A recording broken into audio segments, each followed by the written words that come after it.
So let us start talking about the multi-thread. So basically, like multi-threading is a thread is a task. Okay, multi-threading is multiple tasks at the same time. The concurrent operation of Java is multi-threading. So you can have more than one operation working or running at the same time is multi-threading. Okay. So my question is like, why do you need multi-threading? What do I get by multi-threading? Okay. It is quite fast, right? So rather than performing one task at a time, if I can perform at the same time 10 tasks, then definitely the performance of the system goes up. Correct? So that is why multi-threading. Multi-threading improves the performance of the system. Now here this slide talks about a program versus process versus thread. A program is your exe file. For example, if you consider Windows version, a program, okay, is a exe executable file, okay, which resides on the hard disk. Okay, when you run this program, then it becomes a process. When you run this program, it becomes a process like this. See here, these are all the exe files which is running in the task manager I've opened, right? These are all the processes running in the system. Okay. So now each process has some task to do. Okay. Each process will have some task to do. So Java can have multiple tasks. Okay, that is multi-threading, right? So in single process, you can have multiple tasks executing at the same time is called as multi-threading. Okay. As I said, the advantage of multi-threading is to improve the speed of the system. Right? If I can perform 3 tasks at the same time rather than a single task, the performance of the system improves by 3 times. Okay.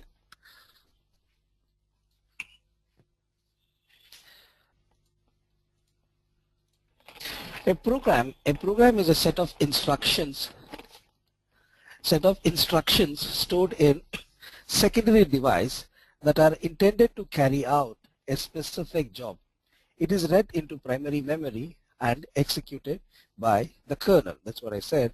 Program is an executable file where it is stored in the hard disk, and when you double click or when you open the program, it gets loaded into the memory and it gets executed. Program is the file which is stored on the hard disk, right? Process. An executing instance of a program is called a process. It is also referred as a task. So when you run the program which is stored on the hard disk, it is called as a process. A thread is called a lightweight process. It is similar to the real process but executes within the context of a process and shares the same resources allotted to the kernel, to the process by the kernel. Kernel is your CPU. So as I said, a thread is a lightweight process. Okay, it is similar to the process, real process, but it executes within the context of a process. That is, a thread will inside a process will have thread. That is, thread is nothing but a task, some operation, some work, that's all. But if you have multiple threads, multiple tasks, then it is multi-threading, right? For example, see here, your computer, it can do multiple tasks right now. Let's assume your computer is a process, then multiple tasks are running on here. You're playing a video, you have a notepad, you have other tasks, you have a music player running, okay, you're browsing the internet, playing the game. All the processes are running at the same time. This is, for example, like in a multiple tasks running at the same time is multi-threading, right? Actually, it is multi-processing. The concept is this concept. Your operating system will have running multiple processes is called multi-processing, okay, not multi-threading. But here I want to bring in the concept of multiple tasks running at the same time. That is the reason this example is given. Now, let's look at, okay, multi-threading. Okay, this is multi-threading. Music player, that is MP3 player or a music player or like, you know, Windows Media Player. Okay, so it can do multiple tasks at the same time. It can play the songs, it can download the updates at the same time, manage playlists, and access internet. So it can perform all the 4 operations at the same time, right? That is multi-threading. Thread is a task to be performed. Multi-threading is multiple tasks getting executed at the same time in the same program or a process, right? Multi-threading takes the same memory space for a number of threads. Why exactly it takes the same memory space for executing? Because see, in the CPU, in the system, right, the CPU will allocate memory for a process. Memory for a process or a program. Program, when it is executing, it becomes a process. So it's allocated memory for a process. Okay, so any thread which runs should be inside this process. So memory allocated for a process, even if it is 1,000 threads, so memory allocated for a process, it should be the same, you know, process space. Okay. Now, Annie has a question. What are the advantages of implementing multi-threading in a Java program? What do I get if I implement multi-threading in Java program?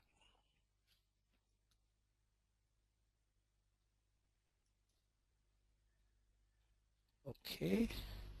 See, in advanced technology, when we look at the servlets, this is what is done by the Apache web container.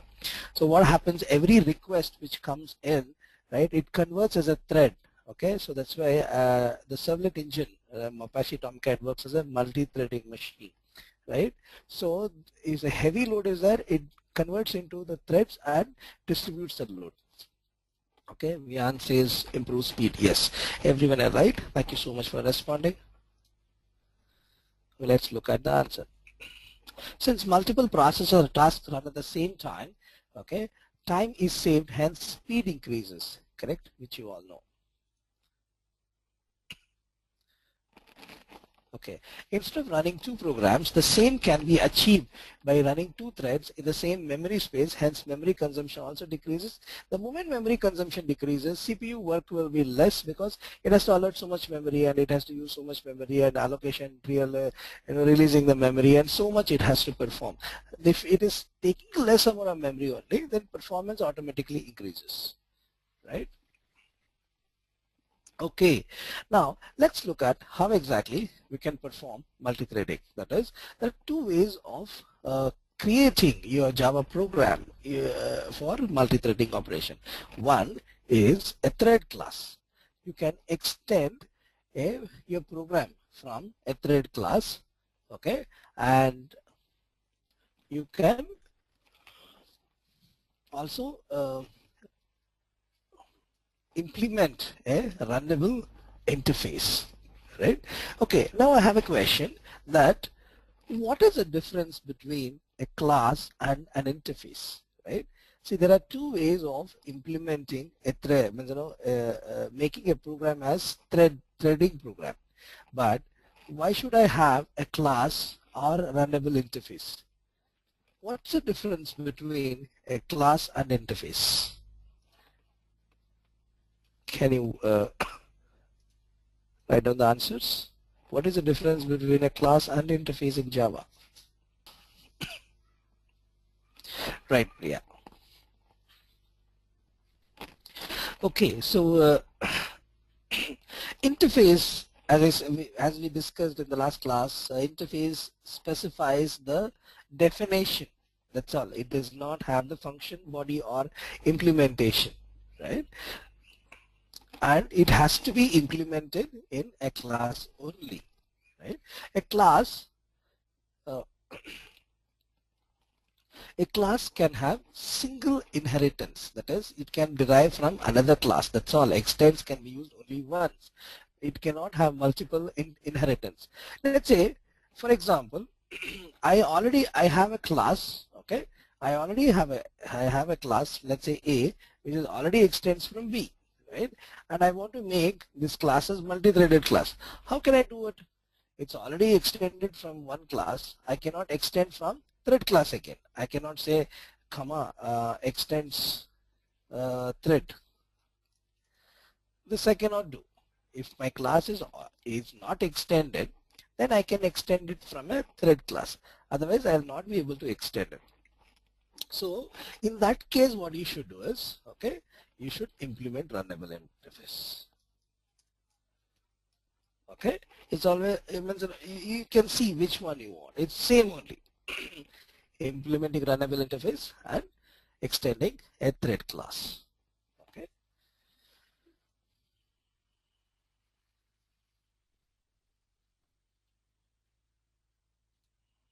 That's what is written here. In Java, a thread can be implemented in two ways: extending from a thread class, implementing runnable interface.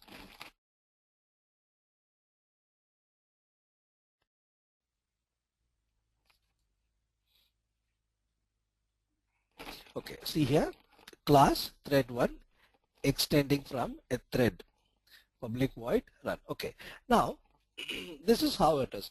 Okay,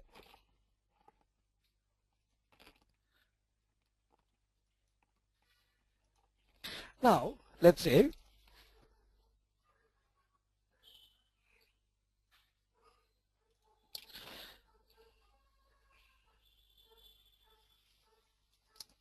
class X extending from a thread class.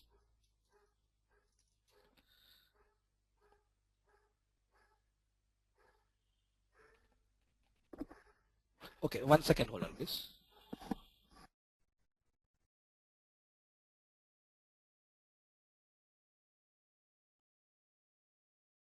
A thread class. Now there is a method called, okay, a start method.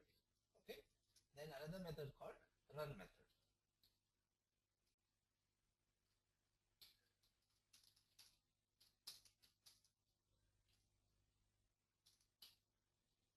Okay, so when I say start for this object, so right now I have an object of a thread. So that is a thread object. That means my class is a thread, my object is a thread. When I say start the thread, that means I'm initiating for threading. Okay, sorry. Uh,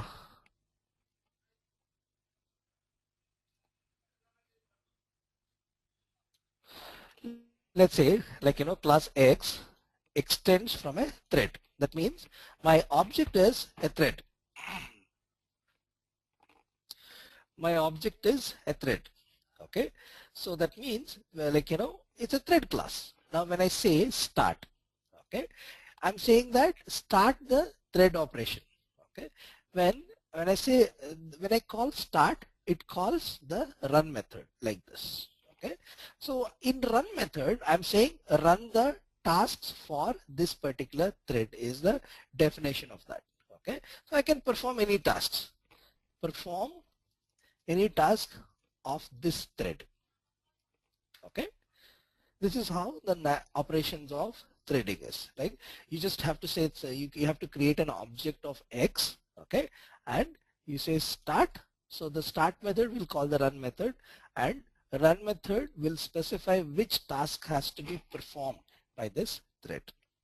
Okay, now let's look at the program.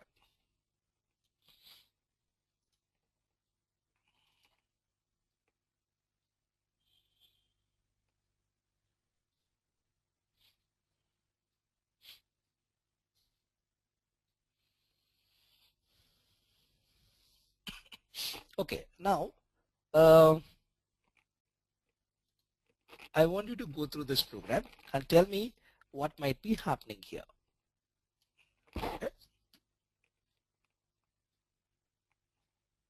I just want you to look at the program and gauge or guess what might be happening in this program, because my what I want to do is I want you to become familiar with Java programming, right? That's the intention of the whole course.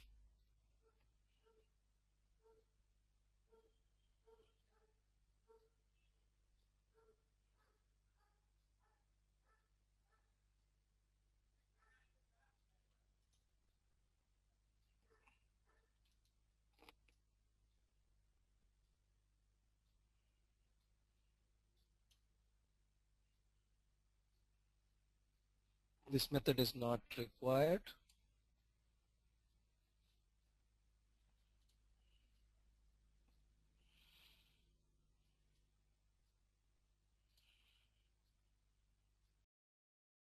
If you look at, you have a class by name thread1 here, and it is extending from thread.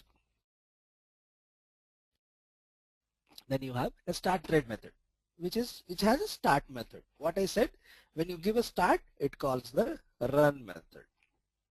Okay, the run method, which is just specified here in a try catch block, you're coming here and printing the values from 80 to 90, and you're printing child thread I.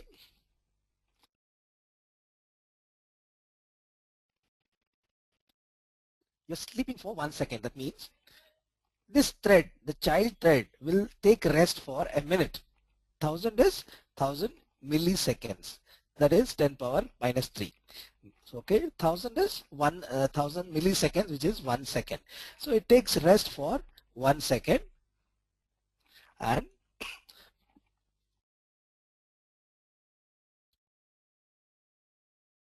prints 80 to 90.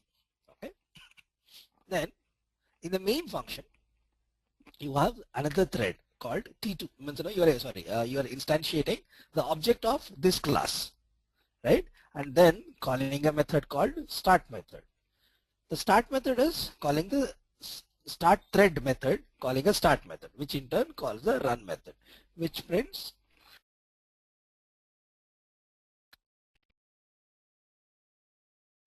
numbers from 80 to 90 with a gap of 1 second. Thread1.java is compiled, it becomes thread1.class. Okay, so thread1.class is loaded into the memory by Java and executed by JVM, that is Java Virtual Machine.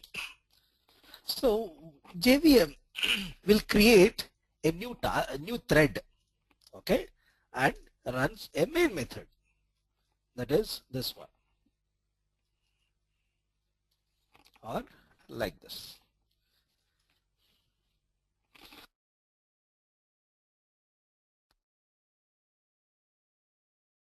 Okay, so it runs a main method. So that means this is a parent thread. So that is one main thread is there. Okay, one main thread. Now in my program, that is a thread1.java, okay, I'm extending from thread class. So when I create an object of this class inside my main function, if I define the object of thread1 class, okay, then that means I'm creating another thread. Create an object of thread1 means define another thread. So I have two threads here. One is, the first thread is a main thread, which is created by JVM. Okay, second one is another thread which is created by thread1 program.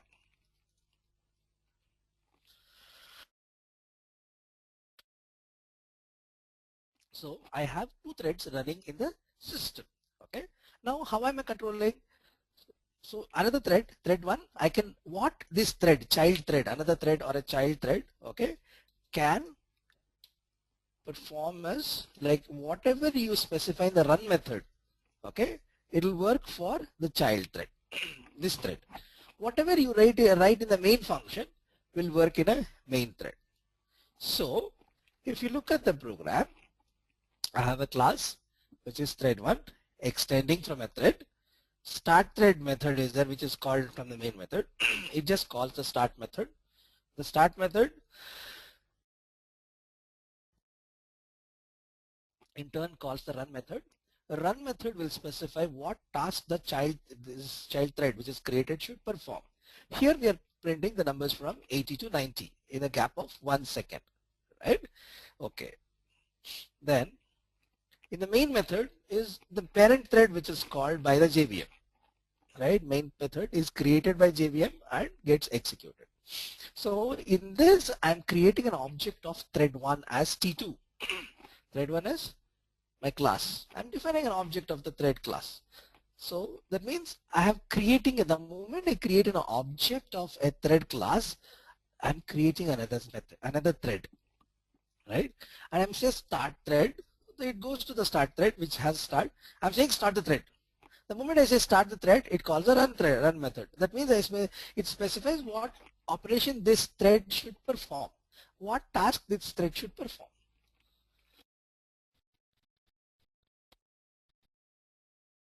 Okay, so it prints 80 to 90. Again, so since it is concurrent access, concurrent means at the same time both the threads will run. So if you look at, I am printing 80 to 90 in the main thread also. As part of child thread also I'm printing 80 to 90. Okay, so what happens, two threads will run in parallel. Okay, so that means it will print 80 from a child thread, 80 from a main 80 from a main thread, 80 from a child thread, 81 from main thread, 81 from child thread. Two threads will run as if two people are running together or in parallel, right? So let me run this program and show you.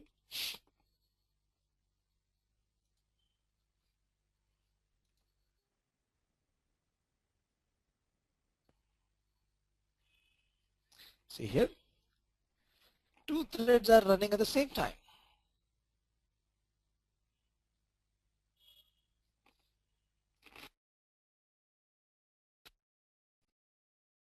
Is it clear? Is this program clear to everyone? Any questions before I move on with the thread states and other stuff like that?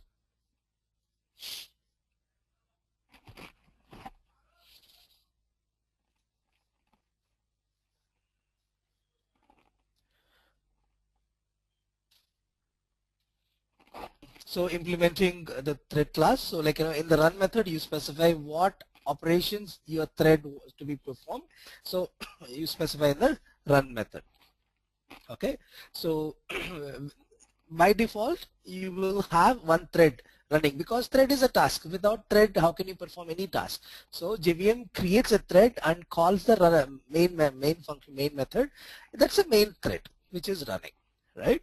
So here, when I have instantiate the object of a thread class, that means one more thread is running in parallel. So that means main thread is one thread, another one is a child thread. Two threads are running in parallel as if two human beings are running for the race, right? So in parallel they'll be running, right? Okay, so let's move on.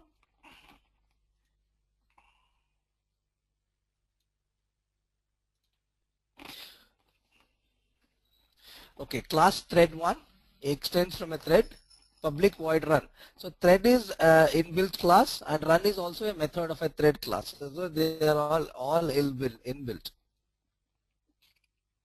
Okay, Vishal says one last question. Go ahead, Vishal.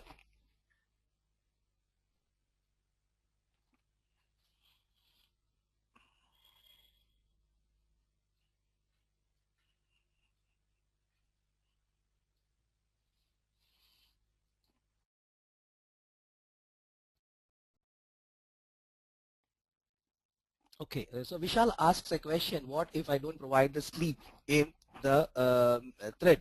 Okay, it's a valid question. So what happens, see, the reason why I put sleep, because the thread is very fast, right? See, let's say I will comment out the sleep in like, like this. See here. So I have commented out the thread.sleep in the run method also. I've commented sleep in the main thread also, right? You see the output. You will not be able to make out, like, it's like, see, 8 child thread is running from 80 to 87. Then main thread is running. Okay, so it will be very fast. You will not even make out what's happening, right? So if I want to show you how the thread is running, then I have to make it little slow so that you can see the output. That's the reason I have put the thread for sleep. Yeah, see here.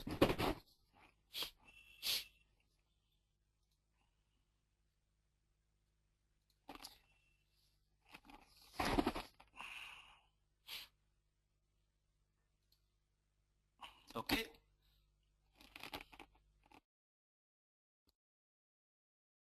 Okay, does it change the sequence of output? See, let's assume two people are running in the running race, or 5 they are running, right? So one may go for, it is not mandatory that the first one should always run the right, like, first, okay, or it should be the first. No, there is nothing like that. Two people are running at the same time. It could be the first one will run or a second one will run first. 1 second, 1 millisecond here and there, that is fine, but they're in parallel, right?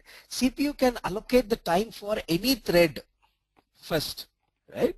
It does not differentiate between a main thread and a child thread, because both are threads only.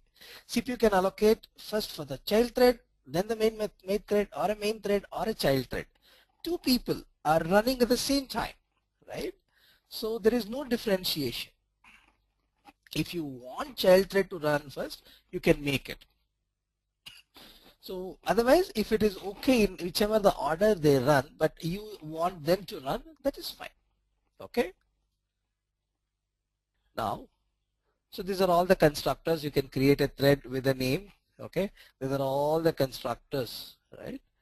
Then, okay. So there are 5 states of the thread. New is the first state. That means you're just creating the thread. Then next, runnable, right? So it first enters, it calls your, like, start method. The moment you call the start method, then it enters into a runnable state. So when it is executing the run method, that means you're performing some task on the thread. So that is, it's in a running state. Then when you say sleep or a wait, then it is blocked. That thread is not performing anything, right? It is blocked. If the person is sleeping, that means nothing the person is doing, right? Then terminated. Once it performs the task, then the thread dies, right? That is the state of terminated, right? See here, new. At this point, the thread is considered not alive. That means it is just create an object, nothing. It's a new thread, runnable. The thread first enters runnable state after invoking the start method. You just executed a start method. So that means it is about to start running. It says start. The moment I say start, everybody starts running. So that is a runnable state. It's about to run. Okay. Third one is running state. A thread is in running state. That means the thread is currently executing the run method. Right? It is right now running. The performance. If you can look at the running race, then, like, you can clearly make out. Right? We are just standing up for the race. Then, like, you're just about to start. Okay, so the moment I say start, the person is running, so that means it's a running state. A blocked. A thread can enter into the state in this state because waiting for the resource or a sleeping in the sense thread not sleep, right?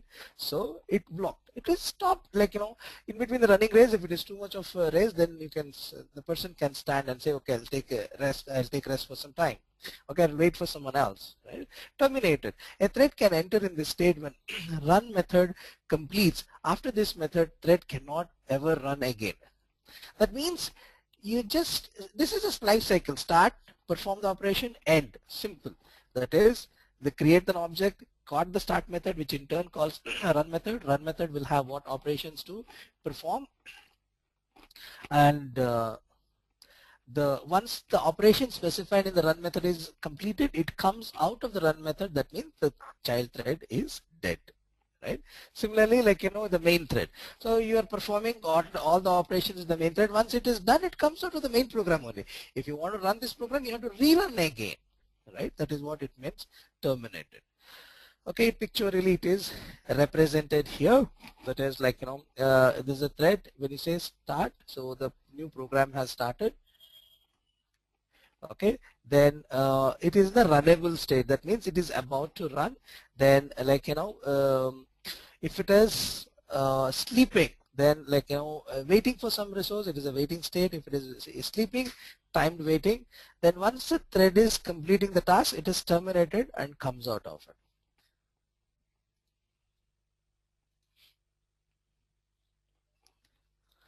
Okay, again new in perform the new thread methods, like the new object of the thread is created. So the moment you call the start method, it calls it is ready. Okay, it calls run method.